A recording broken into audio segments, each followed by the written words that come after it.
વાત આજ પછી માર કાકો હેરતા ચોય નહીં જોઈ. એ મૂર્ખા, એટલે તારા બાને તારા પગ ભાગવાથી આટલા વર્ષે આવીને હા કાકા તમાર હોમે ચી વાત કરી આ જોજો. હાચું બોલ કે પણ પગ નહીં ભાગવાના. તાણી તમે જોતા રહી જાઓ કે મારા છોકરાએ આ શું કર્યું. એવું તો જા તમે જા લ્યા, પગ ભાઈ નાખશે આર્યો. કાકા હે હું હાથ પગ ધોઈ લ્યો. હારું હારું જા. પગ ભાગવા હોત ની તો આ બધી વસ્તુ ના લાવત, આ ના લાવત. એ તો તમને ભાજીને ગાડી લે.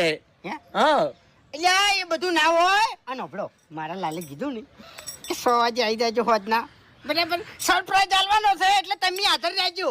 અમે તો હોય જ છે, કદાચ છે ને પગ ભાગે ને તો બોઘા થોડા ઉતવાળા પાડજો, હું દોડીને આવીને તમને છોડાવું. એટલે કોકનામાં ઓમ થોડાક રાજી રોકી એટલે રાજી જ છે કે અર્થનો અનર્થ શું કરવા કરો છો? તરત ને તરત આવી જાજો હોત ના. હો ચિકન કઈ ના આવું હું. સારું કહેતા હો. નેકળ તું બહાર નેકળ અને ગમે એ ફરીને તું મારા માટે સરપ્રાઈઝ લેતો આયા નકશે ની તારા દોત હું પાડી નાખ્યો મુઠામથી બધાય. પેલો કાળિયો 5 વર્ષે આવ્યો તો એના બા માટે સરપ્રાઈઝ લઈને આવ્યો અને તું કેમ નહીં લાવતો?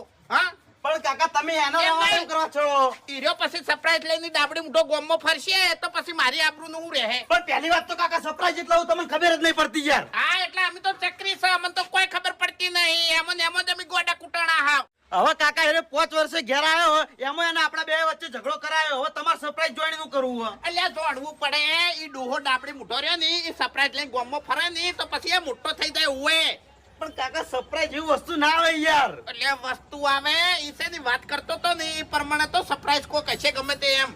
કાકા સરપ્રાઈઝ જેને ના કહેવાય. હવે ધારો કે હું ચોક બહાર ગયો હોય બરોબર, અને તમારા માટે આ દોરો હું લાવ્યો હોય અને આ દોરો હું તમને હંતાડીને આલું ને તો એનો સરપ્રાઈઝ કહેવાય. હવે દોરાન કડો તો બધુંય મને બતાવ્યું. ઓય તું તારા બાને બકાય તું ગમે એ જા.